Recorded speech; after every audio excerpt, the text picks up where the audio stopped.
सौभाग्य के साथ सद्गुण प्रस्तुत है समाधि यात्रा का एपिसोड 30। मुनिराज की एक सबसे विशेष आकर्षक बात थी उनका सौभाग्य। संसारी अवस्था से वे जहां जाए वहां लोग उनसे प्रभावित हो जाते थे। सभी साधु भगवंतों का चातुर्मास ब्यावर राजस्थान में था। तब पहली बार हितेश भाई यानी कि मुनिराज के संसारी पिताजी परिवार के साथ पर्युषण की आराधना करने आए थे। संयम भाई यानी कि पूज्य दान रत्न विजय जी महाराज साहब दीक्षा से पहले जब उनकी उम्र 10 वर्ष की थी, हितेश भाई ने बड़ी मेहनत से उन्हें तैयार किया था। प्रतिक्रमण में पर्युषण की स्तुति, स्तवन, हालड़ा आदि सभी सूत्र बोलकर उन्होंने सभी को मंत्रमुग्ध कर दिया। हालड़ा और 27 भव के स्तवन के बाद तो प्रतिक्रमण में श्रावक वंस मोर करने लगे और बहुमान की राशि का तो ढेर कर दिया। एक तो मधुर कंठ और फिर बाल्यवय किसे पसंद नहीं आए। दूसरे वर्ष तो संघ वालों ने साधु भगवंतों से विनंती की कि महाराज साहब इस बार भी हितेश भाई से कह दीजिए कि अपने दोनों पुत्रों को भेज दे, हमारी आराधना अच्छे से हो जाएगी। परम पूज्य आचार्य भगवंत श्रीमद विजय यशोर रत्न सुरेश्वर जी महाराज साहब, परम पूज्य आचार्य भगवंत श्रीमद विजय पुण्य रत्न सुरेश्वर जी महाराज साहब का चातुर्मास जोधपुर में था। वहां अध्ययन के लिए संयम भाई महाराज साहब के साथ में थे। वहां के एक श्रावक राजू भाई श्रीमाल का हमेशा का एक सवाल मुनिराज से था, यानी कि दीक्षा से पहले था। संयम, एक सवाल पूछूं तुझे? हाँ पूछो। यार तू इतना मीठा क्यों है? प्रश्न सुनकर एकदम कंफ्यूज हुए संयम भाई ने सिर्फ इतना ही जवाब दिया, ये कैसा सवाल है? संपर्क में आने वाला हर व्यक्ति उनकी तरफ आकर्षित हो जाए, ये सबका सामान्य अनुभव था। मात्र पुण्य नहीं, उनका गुण वैभव भी ऐसा ही था कि कोई आकर्षित हुए बिना रह ही न सके।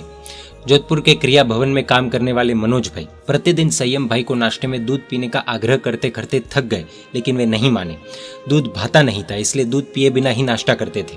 बालक होते हुए भी उनका व्यवहार सभी के साथ ऐसा था कि कोई भी व्यक्ति पराया होने पर भी उनके साथ स्वजन की तरह ही व्यवहार करता, फिर भले ही वो कर्मचारी ही क्यों ना हो। तुम छोटे हो संयम, तुम्हारे शरीर को दूध की आवश्यकता है, इसीलिए पीना पड़ेगा। अच्छा नहीं लगे तो भी पीना पड़ेगा। छोटे भाई की तरह प्रेम से खिलाते और नहीं माने तो आंख लाल कर डरा कर भी खिलाते। संयम भाई भी उनकी हित चिंता करके बार बार उन्हें आग्रह करते, आप एक गुटखा कब छोड़ने वाले हो? मेरे शरीर की चिंता करते हो, आपके शरीर का क्या? लेकिन गुटखा खाने वाला एक बच्चे से तो कहाँ समझने वाला था। रोज दूध और गुटके की नोकझोंक चलती। एक दिन आचार्य भगवंत के सामने दोनों का मीठा झगड़ा शुरू हुआ। खूब खींचातानी के बाद संयम भाई अंतिम निर्णय लेकर बोले, चलो मैं कल से दूध पीने को तैयार, लेकिन आप अगर गुटखा छोड़ दो तो कल से मेरा दूध शुरू। ऐसे तो गुटखा छोड़ना बहुत कठिन काम था, लेकिन सामने प्रिय व्यक्ति को फायदा होते देखकर व्यसन छोड़ देने तक के लिए व्यक्ति तैयार हो गया। मनोज भाई ने भी कह दिया, हाँ मंजूर है, लेकिन पहले दूध पी के बता, फिर मैं छोड़ूंगा। उनका प्रेम का बंधन इतना मजबूत था कि कैसी भी मुश्किल में व्यक्ति खिंचाए बिना नहीं रहे। दोनों पक्षों की संधि हुई। दूध पीना संयम भाई के लिए भी सरल नहीं था, लेकिन मेरा स्वजन यानी कि भले कर्मचारी हो, अगर वो गुटखा छोड़ देता हो तो उसकी व्यसन मुक्ति खातिर रोज सजा भुगतने के लिए तैयार हो।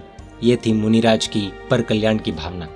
तकलीफ सहन करके भी अगर किसी का भला होता हो तो मुझे क्या तकलीफ है। उनकी मधुर मुस्कान भी कुछ कम मोहक नहीं थी। पालितना चातुर्मास में परम पूज्य आचार्य भगवंत श्रीमद विजय रश्मि रत्न सुरेश्वर जी महाराज साहब कई बार संयम भाई से कहते, संयम तू जब भी मेरे पास आता है तो मुझे एक विचार आता है। क्या साहब? बस कि दीक्षा के बाद तेरा नाम हसमुख रत्न रखना है। बात सुनकर स्वयं संयम भाई हंस पड़ते। सचमुच ये तो उनका सहज स्वभाव ही था कि हृदय कोमल, दिमाग ठंडा और मुख हंसता रखना। मुनिराज की दीक्षा के बाद सभी साधु भगवंत विहार करके राजस्थान की ओर जा रहे थे और गुजरात के कुकरवाड़ा गांव में एक दिन की स्थिरता हुई। उस गांव के एक श्रावक सुरेश भाई, जिनकी राजनीति प्रशासनिक पहचान अच्छी थी, उपाश्रय में आए, आचार्य भगवंत के पास बैठे और 1 घंटे के बाद उन्होंने अपनी 2 पेन निकालकर विनंती की कि साहिब जी, ये पेन मुझे मुनिराज को वहरानी है। मैं देख रहा हूँ कि मुनिराज एकाग्रता पूर्वक स्वाध्याय कर रहे हैं, खूब आगे बढ़े ऐसी भावना है। उन्होंने मुनिराज को पेन की विनंती करते हुए कहा कि महाराज साहब ये पेन ग्रहण करो, आप इससे लिखो। प्रवचन देते हो, स्वयं को प्रवचन देने की प्रैक्टिस करो, विचार चिंतन किया करो, जिससे आप में योग्यता विकसित होगी। फिर जब आप बड़े होकर सैकड़ों की सभा में उद्बोधन दोगे तब मुझे और मेरी पेन को याद करोगे। अभी गुरुदेव के पास आप ज्ञानार्जन कीजिए। कोई परिचय नहीं, वार्तालाप नहीं, दर्शन मात्र से प्रभावित होकर सभी उनके भक्त बन जाते थे।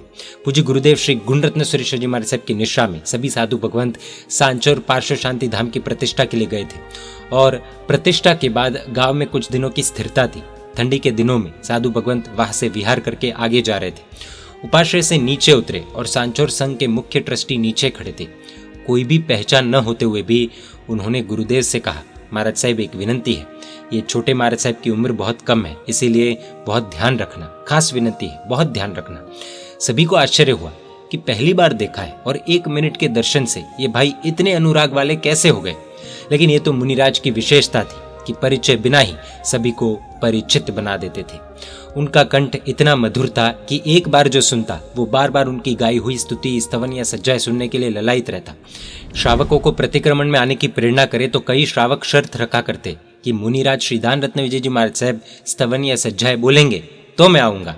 और मुनिराज भी ध्यान रखते कि ऐसे श्रावक प्रतिक्रमण करने आए हो तो स्तवन या सज्जाएं का आदेश मांगना नहीं चूकते थे।